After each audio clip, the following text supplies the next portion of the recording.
हम लोग कानपुर के सफ़र पर निकल रहे हैं और उसकी वजह यह है कि ऐसे कुछ इलाक़ों और जगहों को विज़िट करने का इरादा है जिनका ज़िक्र किसी न किसी कॉन्टेक्स्ट में, संदर्भ में मेरी नावल द पॉलिटिशियन में हुआ है।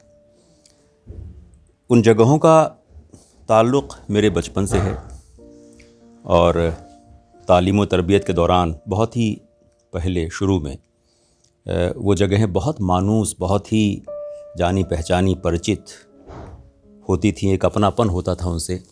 तो उनका इस्तेमाल एक कॉन्क्रीट उनका इस्तेमाल मैंने उस नावल में किया है। लेकिन जो घटनाएं, जो वारदात, जो इंस्टेंसेस उसके उनके इर्द गिर्द बुने गए हैं वो बिल्कुल इन्वेंटेड हैं, उनका इन्वेंशन हुआ है और फैब्रिकेशन है पूरा वो, लेकिन वो जगहें कॉन्क्रीट हैं। तो एक ख्वाहिश थी कि वहाँ जा कर के देखें उन जगहों को जो ज़ाहिर है जिनकी शक्ल व सूरत, जिनके हालात अब बहुत बदल गए होंगे, क्योंकि जिस दौर की बात मैं कर रहा हूँ उस वक्त उनमें एक बहुत कशिश थी, बड़ी खूबसूरत, बहुत ही वेल मेंटेन्ड इलाके होते थे, वो जगहें होती थी, वो स्कूल, वो हॉस्पिटल और वो पार्क वगैरह और भी चीज़ें, मोहल्ले। तो लेकिन फिर भी एक लुत्फ़ रहेगा कि उनके विजुअल्स लें, हम लोग देखें, उनका ज़िक्र करें, क्योंकि किताब में उनका ज़िक्र है।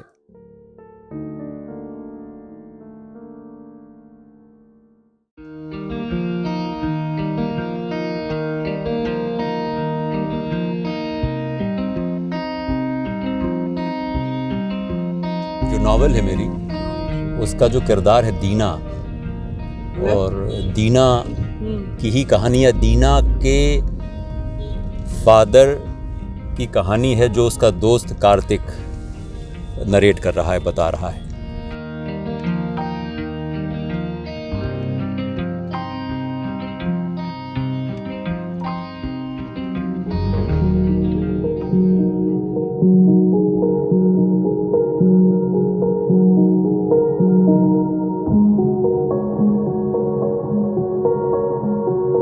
तो ये है कानपुर का मशहूर DAV कॉलेज, दयानंद एंग्लो वैदिक संस्थान, यानी यहाँ के पूरे प्रदेश के उच्च शिक्षा संस्थानों में से बड़ा प्रोमिनेंट, बड़ा वैभवशाली नाम, जिसका अतीत, माजी बहुत वैभवशाली है, बहुत ग्लोरियस। और यहीं पर द पॉलिटिशियन के दीना के पिता वालिद राम मोहन पढ़ाते थे और बहुत बड़े विद्वान, हिंदी साहित्य के, हिंदी भाषा के बहुत बड़े स्कॉलर, बहुत बड़े विद्वान माने जाते थे। कविताएं लिखते थे, क्रिटिसिज्म, तनकीद लिखते थे और बहुत ज़बरदस्त बोलने वाले थे। क्या व्याख्याता थे, क्या मुकर्रिर थे। और यहीं से बाद में उन्होंने पॉलिटिक्स, सियासत का रुख किया धीरे धीरे। लेकिन उनका हमेशा जो पढ़ाने लिखाने से, पठन पाठन से, किताबों से, संस्कृत, हिंदी, पर्शियन, थोड़ी बहुत अंग्रेज़ी, इन भाषाओं से, इन ज़बानों से जो लगाव था वो हमेशा कायम रहा। राजनीति में रहे, उसमें बड़ी उठापटक देखी, वहाँ पर संघर्ष करते रहे।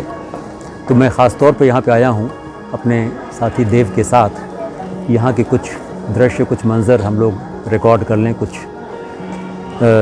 जिनका ताल्लुक़, जिनसे वाबस्तगी है द पॉलिटिशियन के राम मोहन की, दीना की।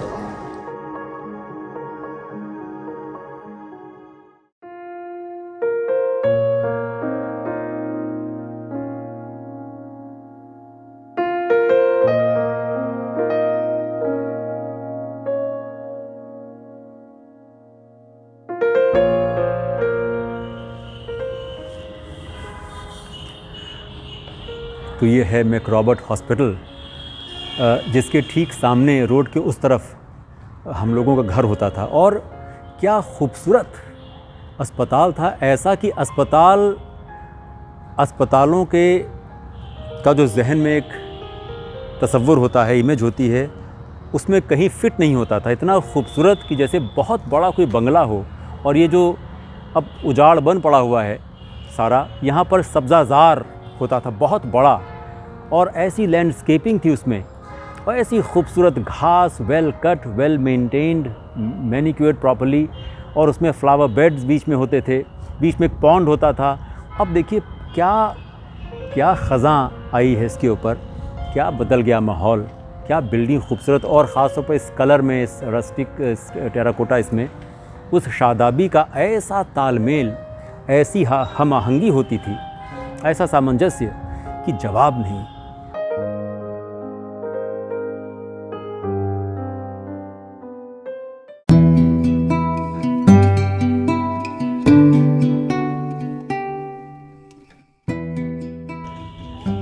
तो ये अंदर है हडसन मेमोरियल स्कूल की बिल्डिंग, बड़ा मशहूर उस ज़माने में स्कूल। और यहाँ पर दीना ने नर्सरी तक पढ़ा है। इसके बाद वो अपने गांव परसतपुर चला गया था, कांति अपनी मदर के साथ रहने, और फिर उसका भाई मयंक पढ़ता रहा है। मैं पढ़ता रहा हूँ यहाँ पर क्लास 4-5 तक, लेकिन दीना ने सिर्फ नर्सरी तक, और उसकी बहनें संध्या ने और निशा ने और भाई ने तो आगे तक पढ़ा है, क्योंकि लड़कों के लिए सिर्फ क्लास 5 तक होता था उस ज़माने में, और क्लास 8 तक लड़कियों के लिए। और ये घर बड़ी शानदार जो बिल्डिंग है वाइट, उस ज़माने में बहुत ही खूबसूरत लगती थी। ये यहाँ की जो फाउंडर प्रिंसिपल मिस वॉलेस का घर भी होता था, उनका ऑफिस भी, और उनके 2-3 बड़े प्यारे पपीज़, कुत्ते होते थे, डॉग्स, लोलो, लूसी वगैरह। और हम लोग बच्चे सारे डर के उनसे खूब खेलते थे, भागते थे। बड़े लॉन्स होते थे। यहाँ तो बड़ा हडसन स्कूल नाम लिखा होता था घास में। वो सामने की बिल्डिंग, कुछ नई बिल्डिंग्स आ गई हैं, कुछ पुरानी हैं। ये नर्सरी सेक्शन होता था, ये सब पहले ये नहीं था, लेकिन वो बिल्डिंग थी। मेरी अपनी बहुत यादें हैं, दीना की कम है क्योंकि चला गया था वो, लेकिन हाँ, मयंक और उसके हवाले से, भाइयों बहनों के हवाले से बहुत कुछ है।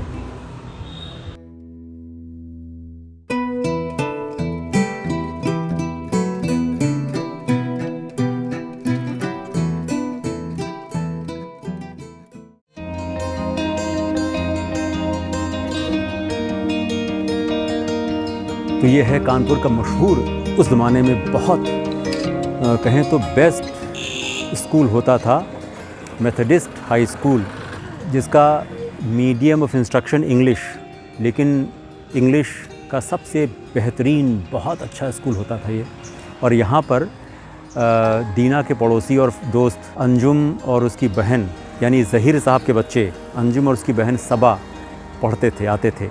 और सब लोग, दीना और बाकी लोग, निशा, संध्या, निशांत, सब लोग बहुत रश्क से उनको देखते थे, क्योंकि वो लोग अंग्रेज़ी बड़ी शानदार बोलते थे, और बड़ी खूबसूरत उनकी शख्सियतें भी थी, और बड़े पोलाइट, बहुत महज़्ज़ब। उनकी मदर मिसेस ज़हीर, वो MG कॉलेज, जो संध्या निशा का स्कूल था, कॉलेज स्कूल, वहाँ पढ़ाती थी, इंग्लिश की टीचर थी। और यहाँ पर बाद में राम मोहन के बहुत करीब जब आ गए, महावीर विल्सन एक किरदार है द पॉलिटिशियन में, वो राम मोहन के बहुत करीब उनके प्रोटेजे थे, और उन्होंने यहाँ शुरू, वो बड़े अंग्रेज़ी के वो थे, बड़े शैदाई थे और अंग्रेज़ी के बड़े, और तो उन्होंने यहाँ पर कुछ बरस हिस्ट्री पढ़ाई थी। और महावीर विल्सन बहुत चाहते थे कि राम मोहन के बच्चों, बतौर ख़ास मयंक का दाखिला भी इस स्कूल में हो जाए, मेथोडिस्ट हाई स्कूल में, ताकि घर में थोड़ा अंग्रेज़ी का माहौल भी रहे। लेकिन राम मोहन इसके लिए राज़ी नहीं हुए।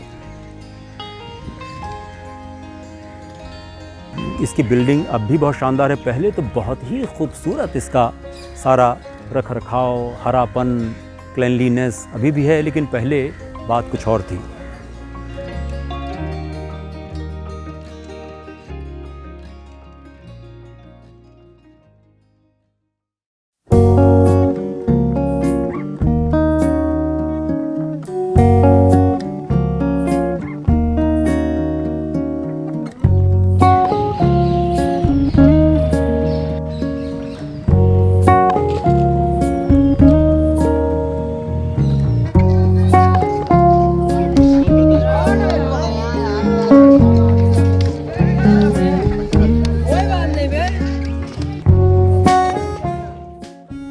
तो ये कानपुर का मशहूर नाना राव पार्क है, और यहाँ पर इससे हिंदुस्तान की जदीद आधुनिक तारीख़ इतिहास की बहुत सी यादें वाबस्ता हैं।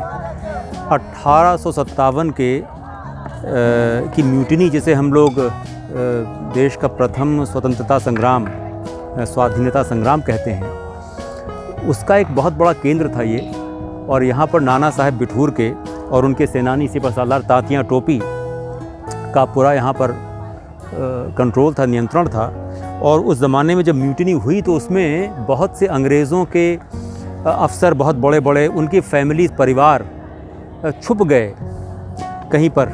इसके बाद उनको निकाल के लाया गया और उनमें से 124 बच्चे, जिनमें लड़के लड़कियां, छोटे बच्चे और 77 मर्द और औरतें थीं, जो बीवी घर में यहाँ रखे गए थे।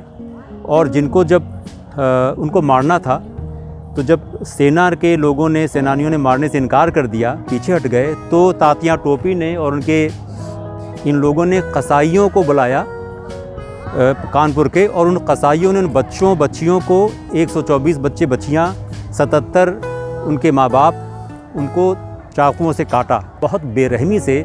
और उसमें लिखते हैं लोग, ऐसी चीख पुकार मची हुई थी कि दिल दहल जाए आदमी का। लेकिन तात्या टोपी का जिगर था कि इन्हें कोई मुश्किल नहीं थी। और उसके बाद ही अंग्रेज़ों की फ़ौजों ने, अंग्रेज़ों ने ख़ास तौर पे ये कहना शुरू किया, रिमेंबर कानपुर, रिमेंबर कानपुर। और इस घटना के बारे में ज़िक्र बहुत कम होता है, बहुत कम लोग जानते हैं इसको। और द पॉलिटिशियन नावल में मेरे इसका ज़िक्र इस एतबार से आया कि यहाँ पर 1857 की म्यूटिनी के, रेबेलियन के, गद्र की 100वीं सालगिरह के मौके पर, यानी 1957 में एक बड़े फंक्शन, एक बड़ी तकरीब का इनेकाद हुआ, आयोजन हुआ। और उसमें यूपी के उस दौर के एजुकेशन मिनिस्टर दीक्षित जी मुख्य तौर पर मुख्य अतिथि थे, उद्घाटन करने वाले थे। और उनके साथ और मिनिस्टर्स और भी लोग थे। और उसमें राम मोहन को, और उसमें भाषण होने थे, उस मौके को याद करना था साहब। तो उन्होंने इस मौके पर जब राम मोहन का भाषण हुआ तो दीक्षित जी बहुत मुतासिर हुए। तो बाकी उसकी दास्तान किताब में मौजूद है, द पॉलिटिशियन में। तो उसमें फिर दीक्षित जी से उनकी दोस्ती होना शुरू होती है और बहुत कुर्बतें बढ़ती हैं, नज़दीक आते हैं दोनों लोग। और बाद में फिर दीक्षित जी के साथ काफ़ी दूर तक राम मोहन का ताल्लुक़ रहता है, उनकी मौत तक। तो इस हवाले से नानाराव पार की बड़ी अहमियत है उस किताब के लिए, द पॉलिटिशियन के लिए।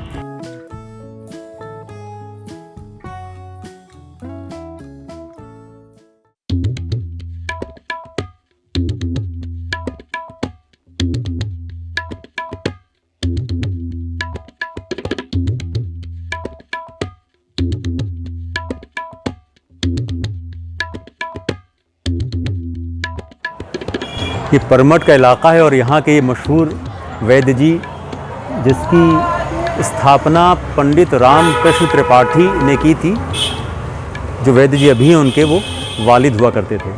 और इसका हवाला ये बहुत ही दीना और राम मोहन की फैमिली के एक तरह से वैद्य जी थे ये। और यहाँ पर दीना अपनी मदर माँ कांति के साथ, अक्सर उनके साथ कोई प्रॉब्लम हो, कुछ मसला हो, और ये बच्चे आते थे। दुनिया चारों तरफ बदल गई है, वक्त गुजर गया है, क्या से क्या हो गया है। लेकिन वैद्य जी की दुकान छोटी सी, हालांकि बहुत ही मामूली सी लग रही है अब, लेकिन कभी बड़ी प्रोमिनेंट होती थी।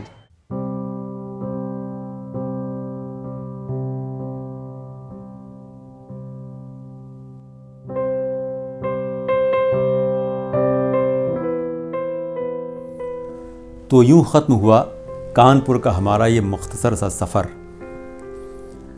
और कानपुर में हम लोग कुछ ऐसी जगहों पर गए जिनका ज़िक्र द पॉलिटिशियन में खूब मिलता है उसके किरदारों के हवाले से। तो फ़िलहाल इतना ही, शुक्रिया।